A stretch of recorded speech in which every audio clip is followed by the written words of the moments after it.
Bonjour, bienvenue pour ce nouveau journal. Nous sommes le vendredi 2 octobre. Voici les titres. Des bulletins scolaires sans notes. La mesure, déjà largement présente en primaire, pourrait s'étendre plus largement au collège à partir de la rentrée prochaine. C'est en tout cas ce que souhaite la ministre de l'Éducation.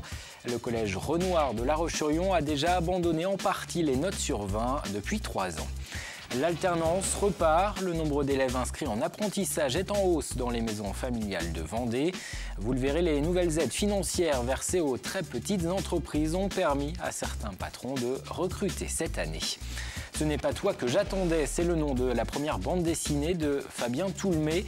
Un succès en librairie, l'auteur se confie au fil des pages sur sa vie de jeune papa. Sa fille, âgée aujourd'hui de 5 ans, est trisomique. Les enseignants invités donc à revoir leur système de notation. La ministre de l'Éducation, Najat Vallaud-Belkacem, a présenté cette semaine son projet de refonte de l'évaluation des élèves. Désormais, tous les 3 ans, à la fin du CE2, de la 6e et de la 3e, un bilan de chaque élève sera fait pour détailler les compétences qu'il a acquises. La ministre de l'Éducation incite également les enseignants à supprimer les notes. C'est déjà le cas pour 70 à 80% des élèves en primaire. La mesure pourrait s'étendre au collège qui le souhaite. En Vendée, le collège Renoir de La Roche-sur-Yon a franchi le pas en partie il y a 3 ans. L'établissement a généralisé cette année une notation avec des lettres pour tous les élèves de 6e et de 5e. Plus aucune note, mais un barème de lettres. Dans cette classe de 6e, les professeurs expérimentent l'évaluation par système de compétences. Les lettres A, B, C et D ont remplacé la notation sur 20. Plutôt qu'on donne une note globale, on va cibler les points précis et l'enfant va savoir précisément la compétence qu'il a atteinte ou qu'il n'a pas atteint. Plutôt que de lui donner un 12 qui ne va pas dire grand-chose, on va lui dire mais, tu sais mettre la ponctuation, par contre tu n'as pas su organiser, si c'est une histoire, tu n'as pas su organiser tes idées correctement. Concrètement, désormais, dans une même copie, un élève peut avoir un A et un D puisqu'il est évalué sur plusieurs compétences. C'est ce que l'on appelle l'évaluation positive. Dans cette autre classe de 5e, cela fait 1 an que le système fonctionne. Un système que les élèves ont adopté. Ça stresse moins. Enfin, on a moins de stress, je trouve. Je pense que c'est plus précis sur la compétence évaluée. A, B, C, D ou code couleur, un autre système expérimenté l'an passé. La forme est différente, mais le fond reste le même, redonner confiance aux élèves. Combien d'élèves m'ont dit « Oui, monsieur, je suis nul ». Ça, je peux vous assurer que je l'ai entendu X fois. Tout simplement parce qu'il est abonné aux 2 sur 20, 3 sur 20, etc. Donc, c'est aussi lui redonner confiance, envie de travailler, un peu le raccrocher à l'école. Car en misant sur ce système sans notes, l'équipe pédagogique espère aussi lutter contre le décrochage scolaire. Pour le moment, aucune étude n'a été menée sur cette expérience, mais dans cet établissement, les premiers bilans sont prometteurs. Notez également que le brevet des collèges va être revu. Les élèves de 3e passeront une 4e épreuve écrite, une épreuve de sciences et un oral de 15 minutes qui portera sur un projet mené pendant l'année dans le cadre des enseignements pluridisciplinaires. On reste dans le monde de l'éducation avec ce chiffre dévoilé aujourd'hui par la ministre du Travail. Le nombre d'apprentis dans les établissements privés a grimpé de 6,5% en cette rentrée. Une hausse également visible dans les maisons familiales et rurales de Vendée. Elles accueillent cette année 200 élèves de plus. Résultat, semble-t-il, du plan de relance de l'apprentissage présenté par le gouvernement. Il prévoit des aides pour les entreprises de moins de 11 salariés qui recrutent un jeune de moins de 18 ans en formation. Pendant 1 an, l'apprenti ne coûte rien à l'entreprise, alors plusieurs patrons vendéens ont franchi le pas. Élodie Pépin. Monsieur, bonjour. Cherchez-vous quelque chose peut-être ? Il n'a pas encore 18 ans, mais Nathan travaille déjà. Depuis 1 mois, il est embauché dans un magasin de dépôt-vente à La Roche-sur-Yon. Un emploi en alternance, 2 semaines en entreprise et 2 semaines en formation. Une alternative intéressante pour ce jeune qui s'ennuyait sur les bancs de l'école. J'avais vraiment envie de rentrer vraiment dans la vie active, de toucher à un vrai métier, quoi. Vraiment de me rendre compte de ce que c'était. Tu vas fermer ici. Payé 536 € par mois, Nathan ne coûte rien à son employeur. Car Frédéric Join, le gérant du magasin, bénéficie du dispositif TPE Jeune Apprenti. Vous avez 536 € par mois de coût et l'État va vous vous remboursez 3 fois, enfin au trimestre, donc 3 fois 500, 1500. La formation est complètement payée par l'État. Pour obtenir cette aide, Frédéric Join a dû respecter 2 conditions. Être une entreprise de moins de 11 salariés et embaucher un jeune de moins de 18 ans. Alors il s'est offert 4 apprentis cette année, dont Angélique. Cette semaine, elle est en formation. Je préfère être en activité qu'en cours, être toujours assis. C'est pas ce qui me plaît personnellement. Et Frédéric Join n'est pas une exception. De nombreux chefs d'entreprise ont franchi le pas cette année. On a aussi donc un autre magasin sur Chaland, c'est un petit magasin de jouets. C'était vraiment la condition. C'est-à-dire, il prenait donc Amandine en apprentissage, qui est en première, que si voilà, il avait droit à cette aide. Et voilà, il y a d'autres entreprises comme ça qui avaient prévu d'avoir 2 apprentis et qui sont passés sur 3. À la rentrée 2014, l'IFACOM comptait 90 apprentis. Cette année, 110 élèves sont inscrits. En tout, c'est donc 20 élèves de plus en alternance pour cette seule école.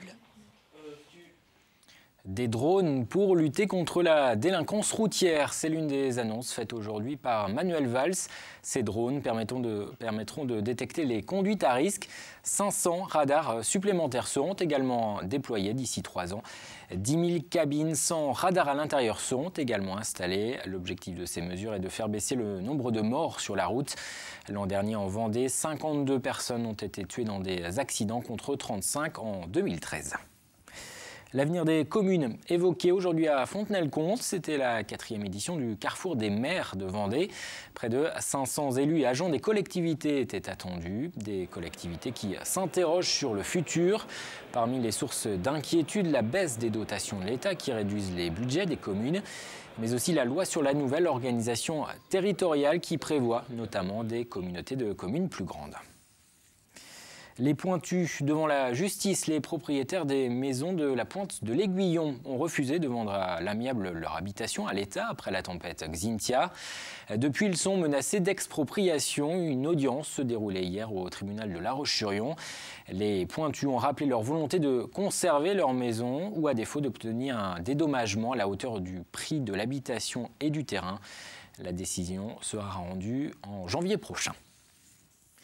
Et si le barrage de Mervan cédait, eh bien Fontenay-le-Comte serait en partie inondé. Le scénario, même s'il est peu probable, est envisagé par les autorités. Alors la ville se prépare, elle vient de mener un exercice pour simuler la rupture du barrage. Il s'agissait de tester les procédures de mise à l'abri des enfants des écoles fontenaisiennes. Apolline Laurent. Construit au milieu des années 50, le barrage de Mervan sert principalement de réserve pour la production d'eau potable, mais c'est aussi un rempart aux éventuelles crues de la rivière Vendée. Car si le barrage qui se trouve juste derrière moi venait à céder, toute la vallée serait inondée. En quelques minutes seulement, la ville de Fontenay-le-Comte pourrait se retrouver les pieds dans l'eau, d'où l'importance de faire ce genre d'exercice d'évacuation.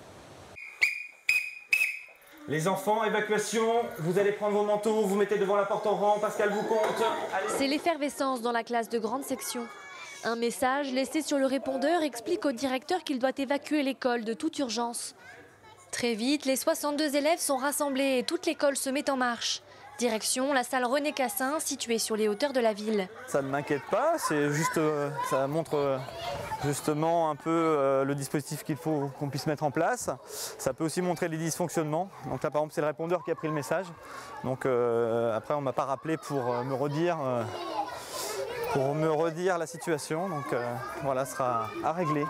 Mais pour l'instant, pas question de se laisser déconcentrer.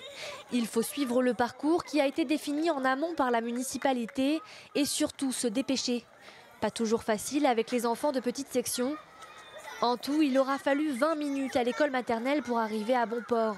Une évacuation un peu longue pour l'adjointe aux affaires scolaires, mais qu'il faut relativiser. C'est un peu long, oui, sachant que les enfants sont mis en sécurité aussitôt qu'ils sont au niveau de la salle des OPS de la Banque de France. Donc bien avant l'espace Cassin où a lieu le rassemblement.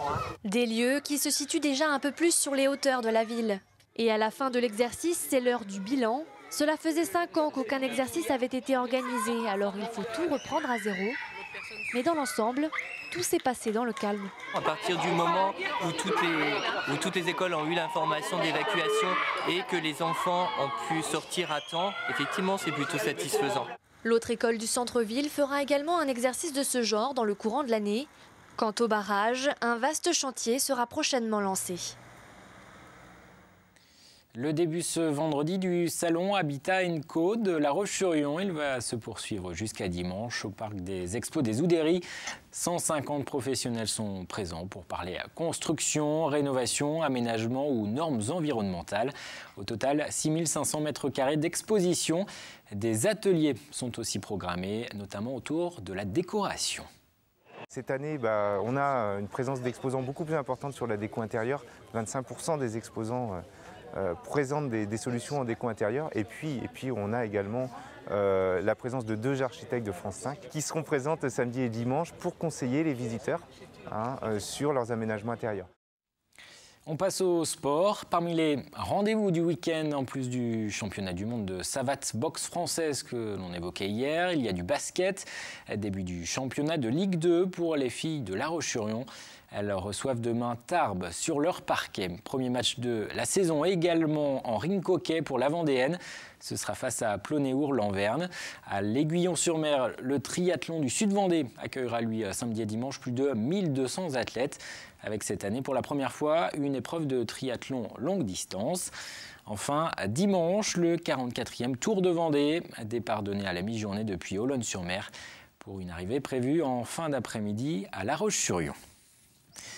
Paul-Émile Pajot au cœur d'une conférence à Saint-Christophe-du-Ligneron ce vendredi soir. Le marin-pêcheur de La Chaume, artiste peintre, a consigné pendant une vingtaine d'années ses aventures dans un journal.